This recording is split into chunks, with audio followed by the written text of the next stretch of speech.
Dear students, good morning. I, Kehar Singh Vance, lecturer Political Science, welcome you all in this session. Today we will talk about fundamental rights.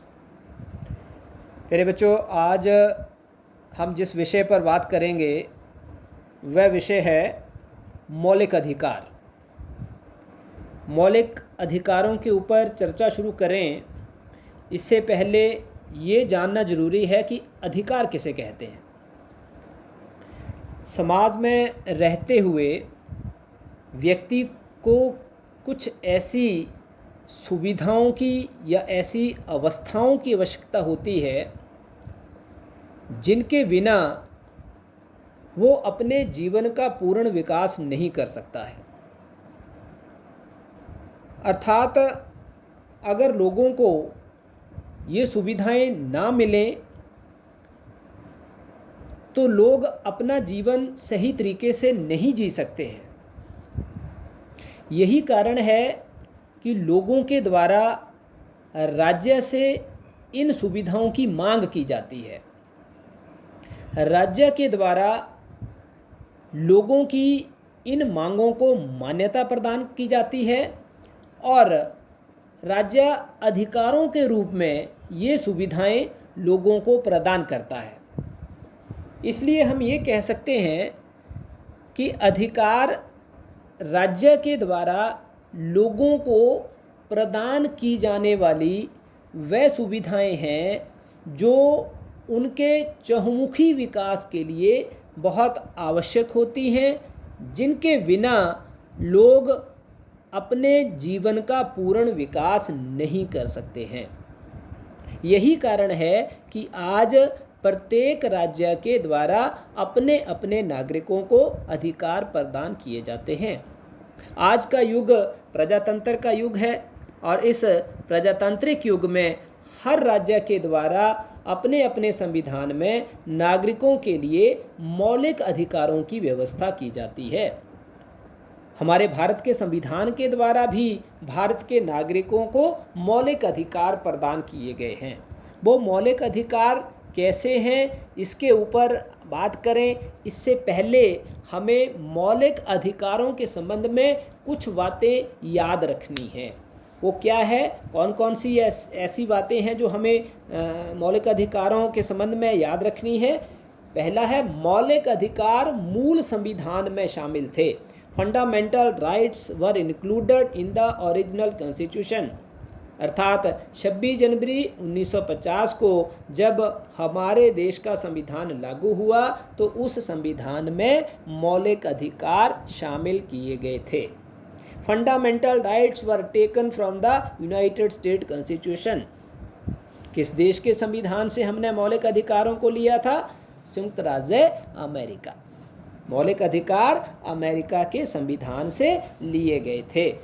मूल संविधान में मौलिक अधिकारों की संख्या 7 थी। कितने मौलिक अधिकार थे संविधान में 26 जनवरी 1950 को जब संविधान लागू हुआ था? 7 मौलिक अधिकारों का वर्णन हमारे ओरिजिनल संविधान में किया गया था। लेकिन 1978 में संपत्ति के अधिकार को मौलिक अधिकारों की श्रेणी में से हटा दिया गया। The right to property was removed from the category of fundamental rights in 1978. That's why at present the number of fundamental right is 6.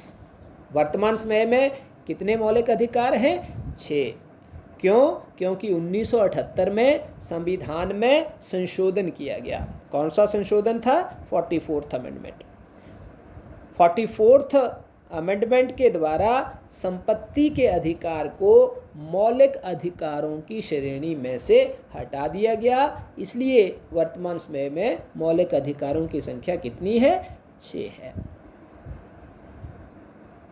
The right to education was included in the list of fundamental rights by 86th Constitutional Amendment in 2002. 2002 में एक और संवैधानिक संशोधन किया गया था। इस संशोधन के द्वारा शिक्षा के अधिकार को मौलिक अधिकारों की सूची में शामिल किया गया। But right to education has been made a part of right to freedom. लेकिन शिक्षा के अधिकार को स्वतंत्रता के अधिकार का हिस्सा बनाया गया है। 2002 में संवैधानिक संशोधन के द्वारा एक और मौलिक अधिकार जो है वो मौलिक अधिकारों की श्रेणी में जोड़ा गया है, लेकिन मौलिक अधिकारों की संख्या 6 ही है, क्योंकि शिक्षा के अधिकार को किसका हिस्सा बनाया गया है? स्वतंत्रता के अधिकार का हिस्सा बनाया गया है। अंडर आर्टिकल 21 संविधान के अनुच्छेद 21 में 21A जोड़ा गया, जिसमें शिक्षा के अधिकार को मौलिक अधिकार का दर्जा प्रदान किया गया है।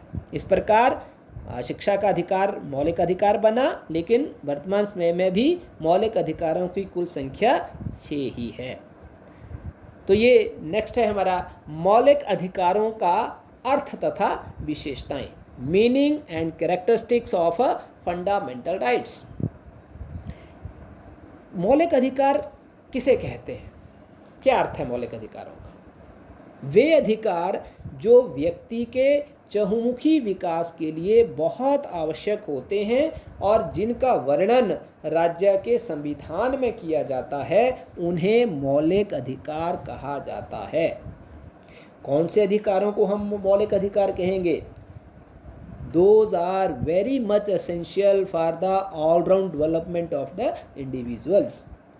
वे अधिकार जो व्यक्ति के विकास के लिए बहुत आवश्यक होते हैं, जिनके बिना व्यक्ति अपने जीवन का पूर्ण विकास नहीं कर सकता है और जिनका वर्णन राज्य के संविधान में किया जाता है, ऐसे अधिकारों को मौलिक अधिकार कहते हैं। तो हमारे भारत के संविधान में जो मौलिक अधिकार शामिल किए गए हैं, वो मौलिक अधिकार कैसे हैं, उनका स्वरूप कैसा है, किस प्रवृत्ति के हैं, क्या क्या विशेषताएं हैं मौलिक अधिकारों की, what are the characteristics of a fundamental rights. सबसे पहली विशेषता क्या है? वेरी वाइड, अति विस्तृत। भारत के संविधान में वर्णित मौलिक अधिकार अत्यधिक विस्तृत हैं। संविधान के तीसरे भाग में अनुच्छेद 12 से 35 तक मौलिक अधिकारों का विस्तार पूर्वक वर्णन किया गया है। एक पूरे का पूरा चैप्टर मौलिक अधिकारों का ही है संविधान में। कौन सा चैप्टर है? Chapter 3, part 3 of the Indian constitution. Bharat के संविधान का तीसरा अध्याय किससे संबंधित है? मौलिक अधिकारों से संबंधित है। आप +1 के स्टूडेंट हैं तो आपका भी जो सिलेबस है उसमें भी तीसरा चैप्टर आपका फंडामेंटल राइट है, तो संविधान का भी तीसरा चैप्टर फंडामेंटल राइट है। तो पूरा का पूरा चैप्टर जो है वो मौलिक अधिकारों से ही संबंधित है। अनुच्छेद 12 से लेकर 35 तक मौलिक अधिकारों का बहुत विस्तार पूर्वक वर्णन संविधान में किया गया है। That's why we can say that the fundamental rights are very wide. बहुत विस्तार पूर्वक इनका वर्णन संविधान में किया गया है। Second is fundamental rights are justiciable. मौलिक अधिकार न्याय संगत हैं। न्याय संगत इसका मतलब क्या है? भारत के संविधान में वर्णित मौलिक अधिकार न्याय योग्य है। इसका अभिप्राय यह है कि यदि सरकार या कोई संस्था व्यक्ति के मौलिक अधिकारों का उल्लंघन करती है तो उसे न्यायालय में चुनौती दी जा सकती है। अगर सरकार के द्वारा या किसी संस्था के द्वारा किसी भी व्यक्ति के मौलिक अधिकारों का उल्लंघन किया जाता है तो उसे न्यायालय में चुनौती दी जा सकती है। इस बात का पूरी व्यवस्था इसकी जो है वो संविधान के अंदर करी गई है। आर्टिकल 32 में ये व्यवस्था की गई है कि सर्वोच्च न्यायालय में व्यक्ति जो है वो जा सकता है अगर उसके मौलिक अधिकारों का उल्लंघन अगर किया जाता है तो। इसलिए हम कह सकते हैं कि मौलिक अधिकार जो है वो कैसे हैं? न्याय संगत हैं, कि अगर कोई इनकी अवहेलना करता है तो इनकी सुरक्षा के लिए न्यायालय में इन्हें चुनौती दी जा सकती है। नेक्स्ट है मौलिक अधिकार असीमित नहीं हैं। Fundamental rights are not unlimited. भारतीय संविधान में वर्णित मौलिक अधिकार असीमित नहीं है, बल्कि सार्वजनिक व्यवस्था तथा राज्य की सुरक्षा के लिए प्रत्येक अधिकार पर प्रतिबंध लगाए जा सकते हैं। कैसे हैं मौलिक अधिकार? लिमिटेड हैं, सीमित हैं, असीमित नहीं हैं। इसका अभिप्राय क्या हुआ कि जो अधिकार हमें प्राप्त हैं, ऐसा नहीं है कि हम उनका प्रयोग करते समय अपनी मनमानी कर सकते हैं, जैसे चाहें उनका प्रयोग कर सकते हैं। नहीं, मौलिक अधिकार जो है वो कैसे हैं? सीमित है। सार्वजनिक व्यवस्था तथा राज्य की सुरक्षा के लिए प्रत्येक अधिकार पर प्रतिबंध लगाया जा सकता है। जैसे आजकल लॉकडाउन चल रहा है, तो हमारा अधिकार आजकल क्या है? प्रतिबंधित हो गया है। घूमने फिरने का आजकल अधिकार नहीं है। तो आज इस तरह के माहौल में, ऐसी परिस्थिति में हम ये नहीं कह सकते हैं कि हमारा घूमने फिरने का अधिकार है, मौलिक अधिकार है, हम जहाँ चाहें वहाँ जा सकते हैं। तो सार्वजनिक व्यवस्था के लिए, सामाजिक हित के लिए, सार्वजनिक हित के लिए और राज्य की सुरक्षा के लिए इसी तरह से प्रत्येक अधिकार के ऊपर प्रतिबंध लगाए जा सकते हैं।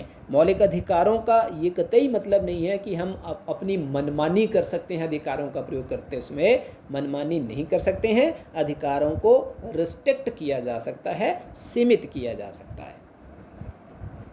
नेक्स्ट है, अधिकार स्थगित किए जा सकते हैं। राइट्स में बी सस्पेंडेड।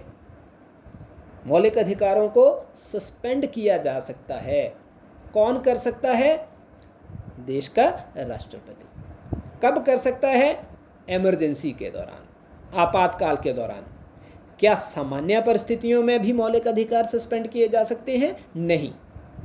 सामान्य परिस्थितियों में मौलिक अधिकारों को सस्पेंड नहीं किया जा सकता है। हाँ, अगर देश में आपातकाल की घोषणा राष्ट्रपति के द्वारा की जाती है, तो फिर आपातकाल के दौरान लोगों के मौलिक अधिकारों को राष्ट्रपति के द्वारा सस्पेंड किया जा सकता है।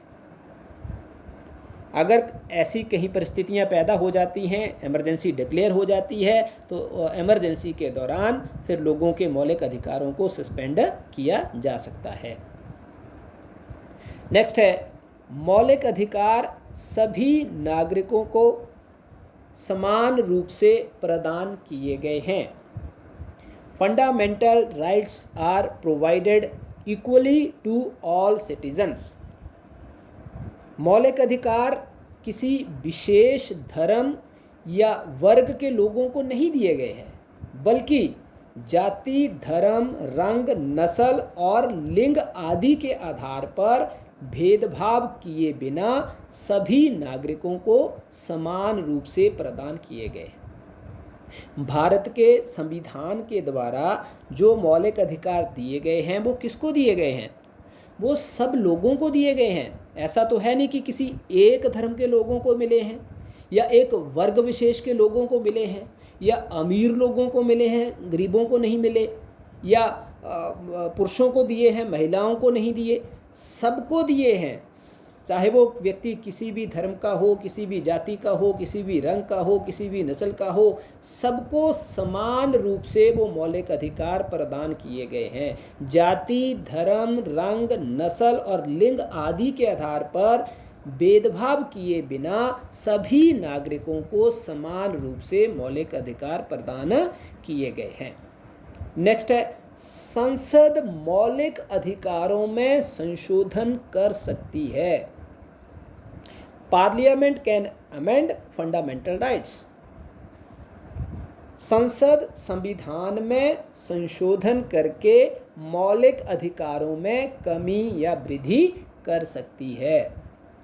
मैंने पहले भी बताया, 1978 में संसद ने संविधान में संशोधन करके संपत्ति के अधिकार को मौलिक अधिकारों की श्रेणी में से हटा दिया था। उसी प्रकार 2002 में संसद ने संविधान में संशोधन करके शिक्षा के अधिकार को मौलिक अधिकारों की श्रेणी में शामिल किया है।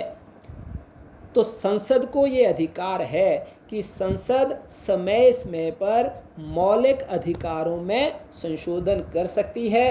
किसी मौलिक अधिकार को मौलिक अधिकारों की कैटेगरी से हटा भी सकती है, किसी अधिकार को मौलिक अधिकारों की श्रेणी में जोड़ भी सकती है। अर्थात संसद मौलिक अधिकारों में कमी या वृद्धि कर सकती है। So this is all about fundamental right.